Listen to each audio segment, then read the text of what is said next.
నమస్తే, welcome to our channel. Andhra Pradesh మాజీ ముఖ్యమంత్రి వైఎస్ జగన్మోహన్ రెడ్డి హిందూ ధర్మ పరిరక్షకుడు అని చెప్పి వైసీపీ సోషల్ మీడియాలో ఓ ఇంట్రెస్టింగ్ ట్వీట్ చేసింది. మరి నిజంగానే జగన్మోహన్ రెడ్డి హిందూ ధర్మ పరిరక్షకుడా? తెలుసుకునే ప్రయత్నం చేద్దాం.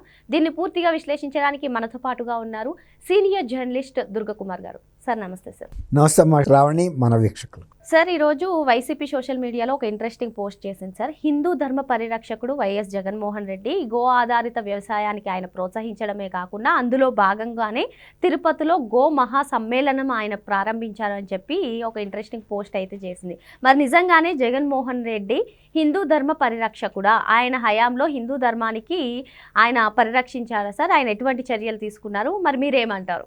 ఈ వైఎస్ఆర్సీపీ చేసే ట్వీట్లు కానీ, స్వయంగా ఆనాటి ముఖ్యమంత్రి ప్రస్తుత ప్రతిపక్ష నాయకుడు జగన్మోహన్ రెడ్డి గారు చెప్పే మాటల్లో కానీ ఎక్కడన్నా నిజం ఉండిందా? అలాంటిదే ఈ ట్వీట్ కూడా. అన్నీ కూడా అసత్యాలు, అర్ధసత్యాలు, అబద్ధాలతోనే ఉంటాయి. వాళ్ళ సొంత బాబాయిని హత్య చేసిన అంశం కూడా వేరే వాళ్ళ మీద, అంటే చంద్రబాబు నాయుడు గారి మీద వేసింది కూడా మనం చూసాం. కాబట్టి సాక్షి పేపర్లో కానీ, ఛానల్లో కానీ, లేకపోతే వైఎస్ఆర్సీపీ పార్టీ చేసే ట్వీట్లు కానీ ఎంత అసత్యాలో ఇది కూడా అలాంటిదే. ఇంకోటి ఏంటంటే, వాళ్ళు అర్థం చేసుకోవాల్సింది, గో ఆధారిత వ్యవసాయం అంటే అది సేంద్రీయ వ్యవసాయంగా చూడాలి, కానీ అది మతానికి సంబంధించింది కాదు. వ్యవసాయంలో ప్రకృతి సహజమైన పద్ధతులను అనుసరించడం, అంటే పశువుల దీనికి సంబంధించిన వ్యర్థాలని, ఎరువుని ఉపయోగించడం అనేది దానికి సంబంధించిన వ్యవసాయం. అది గో ఆధారిత, అంటే అది మతానికి సంబంధం లేదు. గో మహాసమ్మేళనం కూడా వేరే వాళ్ళు నిర్వహిస్తే దానికి ఈయన అతిథిగా ఎల్లుండొచ్చు, తప్పేం లేదు. ఇప్పుడు మహతి కళాక్షేత్రంలో జరిగింది. రకరకాల సంస్థల ముఖ్యమంత్రిని పిలుస్తారు, వాళ్ళకి అది ఇష్టం ఉన్నా లేకపోయినా వెళ్తారు. అట్లాగే ఈయన కూడా అనేక హిందూ వీటిల్లో పాల్గొన్నాడు. కానీ అందువల్ల ఆయన జెరూసలం వెళ్ళటం ఆపలేదు. 4 గోడల మధ్యలో బైబిల్ చదువుతా అని కూడా ఆయన చెప్పాడు. కాబట్టి ఆయన హిందూ మతాన్ని ప్రోత్సహించే వ్యక్తి అని ఎవరు అనుకోవాల్సిన అవసరం కూడా లేదు. ఆయన తిరుపతి లడ్డు అపచారం జరిగినప్పుడే అసలు ఏ ముఖ్యమంత్రి అయినా అయితే బహిరంగ క్షమాపణ చెబుతాడు బేషరతుగా. అసలు దాని మీద మేనమేషాలు లెక్కపెట్టాడే తప్ప దాన్ని ఒక వివాదంగా చేయటానికి ప్రయత్నించాడు తప్ప, జరిగిన దానికి మేము చింతిస్తున్నాము, అది దాని మీద నేను పూర్తి ఎంక్వైరీకి సహకరిస్తాము, మా హయాంలో జరిగినా సరే, ఏ చైర్మన్ టైంలో జరిగినా సరే, అసలు ఎందుకు అలాంటి అర్హత లేని సంస్థలకి ఆవు నెయ్యి సప్లై చేసే కాంట్రాక్ట్ ఎవరిచ్చారు, అసలు వాళ్ళకి అంత సామర్థ్యం ఉందా లేదా, ఆ గతంలో వాళ్ళకి అనుభవం ఉందా లేదా, లేకపోతే ఇలాంటి ఆవు నెయ్యి అంత మొత్తంలో ఎక్కడైనా సప్లై చేసిన సర్టిఫికెట్ ఉందా, అంటే ఉండాలి కదా. ఇవన్నీ చూడకుండా చేసిన మూలాన జరిగిన పొరపాటు కనుక అయితే నేను బేషరతుగా క్షమాపణ చెబుతాను.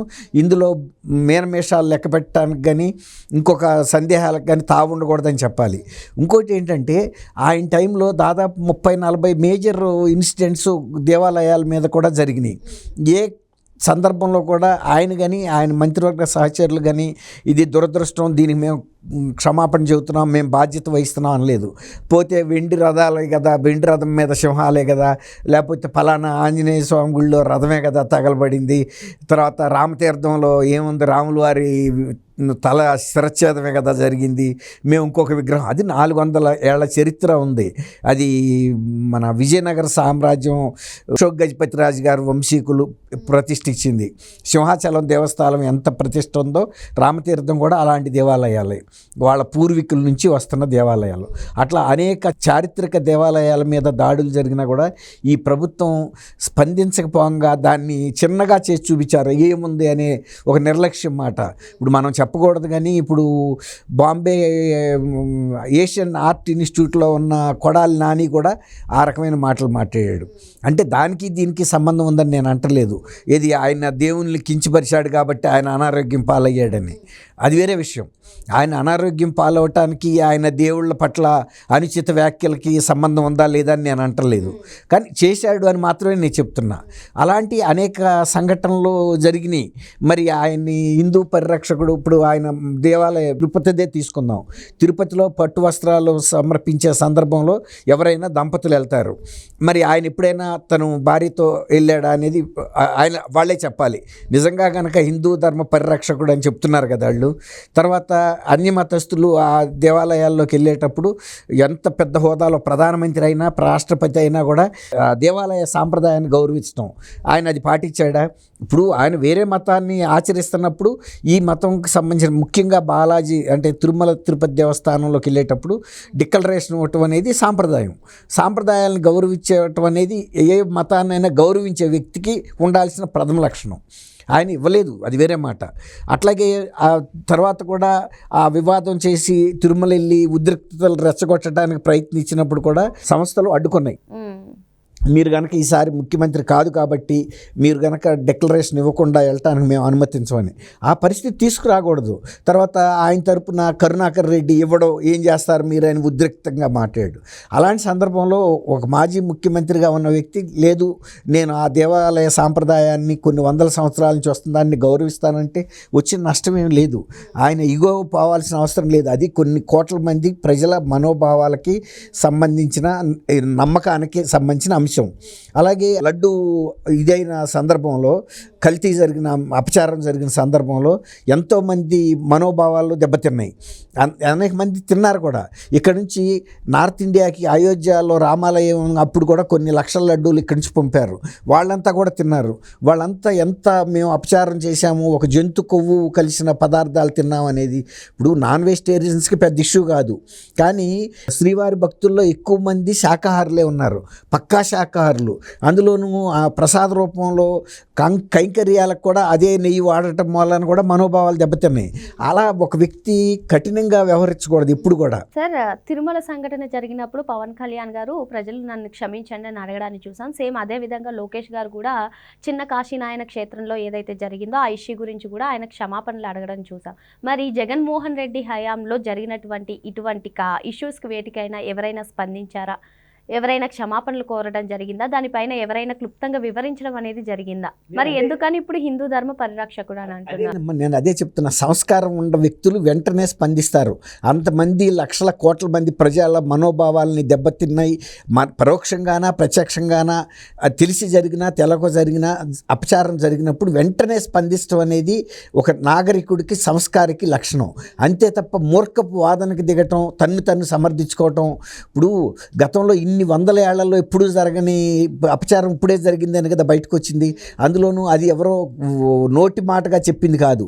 అది నేషనల్ డైరీ డెవలప్మెంట్ కార్పొరేషన్కి సంబంధించిన ఒక ల్యాబొరేటరీకి గుజరాత్ పంపి దాన్ని పరీక్షించినప్పుడు లడ్డూ నమూనాలలో ఈ కలిసిన నెయ్యిలో ఈ అంశాలు ఉన్నాయి అనేది తేలింది. తర్వాత గతంలో ఎప్పుడు ఇవ్వని కంపెనీలకి వీళ్ళు నెయ్యి ఆర్డర్ ఇచ్చారు. అంతకుముందు నంది డైరీ కర్ణాటక ప్రభుత్వమే సప్లై చేసింది. వాళ్ళు లాభం లేకుండా నష్టం లేకుండా కాస్ట్ వాళ్ళు ఇవ్వటానికి సిద్ధంగా ఉన్నప్పుడు వీళ్ళు మేమేదో దాన్ని ఆదా చేస్తామని చెప్పి కల్తీ అయిన నేతిని తీసుకొచ్చారంటే వాళ్ళకి ఎందుకు అంత. ఇప్పుడు నెయ్యి అనేది చాలా కీలకమైన అంశం. ఒక పవిత్ర కార్యక్రమాల్లో ఉపయోగిస్తారు, లడ్డూ ప్రసాదాల తయారీలో ఉపయోగిస్తారు. అది కొన్ని వందల సంవత్సరాల నుంచి చాలా నిష్టగా మంచి మంచి సంస్థల నుంచే తీసుకొస్తున్నారు. అవన్నీ వాళ్ళ దగ్గర లిస్ట్ ఉంటుంది గతంలో సప్లై చేసిన కంపెనీలు. అంతేగాని వీటి మీద రివర్స్ టెండరింగ్ పిలిచానని చెప్పి తక్కువ కాస్ట్కి ఇస్తానని 350 రూపాయలకి ఇస్తానని అంటే మాత్రం అది తిరుపతి దేవస్థానానికి కూడా ఒక డైరీ ఉంది. వాళ్ళు కూడా అంత తక్కువ ఖర్చుకు రాదు అని కూడా ఆ నిపుణులు కూడా చెప్పారు. అతను 350కి ఇచ్చి అతను 370కో 400కో కొనుక్కొచ్చి కూడా అందులో ఇంకా కొంత కొవ్వు ఇలాంటివన్నీ వేస్ట్ పదార్థాలన్నీ కలిపి ఇచ్చినప్పుడు అది ఎవరైనా మనం ఏం చేయగలుగుతాం? ఆ సంస్థ తక్కువ కొటేషన్ ఇచ్చిన మాట వాస్తవమే. వాళ్ళ ఉద్దేశం ఏంటంటే ఏదో ఒక కల్తీ చేసి మనం ఇస్తాము, ఫుల్ఫిల్ చేసుకుంటాం, అందులో కూడా వాళ్ళ మార్జిన్లు ఉంటాయి. వీళ్ళకి వచ్చిన లాభం ఏంటంటే వాళ్ళ నుంచి కిక్ బ్యాక్స్ వస్తాయి. ఆ కిక్ బ్యాక్స్కి ఆశపడ్డారే తప్ప ఈ వచ్చే నెయ్యి ఖచ్చితమైన శుద్ధమైన నెయ్యి, స్వచ్ఛమైన నెయ్యి, నిజమైన పాడి నుంచి తీస్తారా అనేది వాళ్ళు ఆలోచించలేకపోయారు. ఇలా ప్రతిదాన్ని వాళ్ళు ఏంటి సమర్థించుకుంటా వెళ్తున్నారు తప్ప ఎక్కడ కూడా ఏ మంత్రివర్గంలో ఒక్క సభ్యుడు కూడా ఖండించకపోవటమే, మొన్న ప్రజల్లో అంత మనోభావాలు దెబ్బతింటమే ఆయన ఎన్నికల ఫలితాల మీద కూడా అది ప్రతిబింబించింది. లేకపోతే 151 స్థానాల నుంచి ఒక్కసారి అంత పడిపోదు కదా. చాలామంది ప్రజల మనోభావాలు దెబ్బతిన్నాయి. అందుకు కాదు, వాళ్ళు చేసిన దానికి ఒప్పుకోకపోవటం ఇంకా కొంత మనసు బాధించింది. ఇప్పుడు మీరు తెలిసో తెలియకో చేశారు, పోనీ మేము ఆదా చేయడానికి చేశామని చెప్పొచ్చు నిధుల్ని, కానీ అంతకన్నా మీరు ఎక్కువ దుర్వినియోగం చేశారే అనేక రూపాల్లో తిరుపతి దేవస్థానం నిధుల్ని. మరి అన్యమతస్తుల్ని చైర్మన్లుగా పెట్టారు, తర్వాత అన్యమతస్తులు అక్కడ ప్రచారం చేస్తుంటే కూడా వాళ్ళని అనుమతి ఇచ్చారు, తర్వాత అక్కడ ఎంప్లాయీస్ని మరి ఇతర శాఖలకు పంపించవచ్చు కదా. ఇప్పుడు అది కేవలం ఒక మతం యొక్క డబ్బులతో నడుస్తున్న సంస్థ, అలాంటి ఆధ్యాత్మిక సంస్థ, ఒక భక్తికి సంబంధించిన అంశం అది. అలాంటప్పుడు వాళ్ళని ఇతర మతస్థులు అక్కడ ఉండకూడదని అంటలేదు, కానీ వాళ్ళు ఆ రూపంలో ఇతర మతాల ప్రచారం కూడా అక్కడ చేయటం. ఇప్పుడు రోమ్లో కనుక ఇతర మతాల వాళ్ళని ప్రచారం చేస్తే ఊరుకుంటారా? ఊరుకోరు కదా. అట్లాగే ఇప్పుడు అది గమనించాలి. ఇప్పుడు ఆయన జెరూసలేం వెళ్తూ ఉంటాడు, మరి ఆయన కూడా ఒక మతాన్ని అనుసరిస్తున్నాడు. ఆయన ఏ మతాన్ని అనుసరించినా ఎవరు తప్పని అంటలేదు, కానీ ఇతర మతాల పట్ల కూడా సహనంతో ఉండాలి, వాళ్ళ మనోభిప్రాయాలను గౌరవించాలి, అంతే మనం కోరుకుంటుంది. జగన్మోహన్ రెడ్డి ప్రమోటర్గా హిందూ మతానికి లేకపోతే వచ్చే నష్టం ఏం లేదు. ఈ మతం మీద జరిగే దాడుల్ని ప్రోత్సహించకపోతే చాలు, చేసిన వాళ్ళని కఠినంగా శిక్షించినా మంచిదే. అంతేగాని వాటిని సమర్థించే రీతిలో మాట్లాడటమే ప్రజల యొక్క మనోభావాలను దెబ్బతీస్తుంది. ఇప్పుడు ఆయన్ని అంత క్రైస్ట్ లాగా ఏదో మతోద్ధారకుడిలాగా ప్రొజెక్ట్ చేయాల్సిన అవసరం ఎందుకు వచ్చిందో మనకు తెలీదు. ఇప్పుడు ఆయన ఓ ప్రతిపక్ష నాయకుడు కూడా కాదు, మరి ఇప్పుడు ఎందుకు వచ్చింది ఆ పాత అంశం? ఇవాళ ఎవరో ఈ వివాదాల గురించి కూడా ఆయన ఎవరు ప్రశ్నించట్లేదు, చేయాల్సింది చేశాడు, అయిపోయింది, ఆయన పరిపాలన కూడా ముగిసిపోయింది. కాబట్టి ఇట్లాంటి ట్వీట్లను అంత పట్టించుకోవాల్సిన అవసరం ఏమి ఉండదమ్మా శ్రావణి. మరి వైసీపీ ఇలా సమయం సందర్భం లేకుండా చేసేటువంటి ట్వీట్స్లను పట్టించుకోవాల్సిన అవసరం లేదని చెప్పి సార్ చెప్తున్నారు. Thank you sir. Thank you అమ్మా శ్రావణి, మన వీక్షకులకు.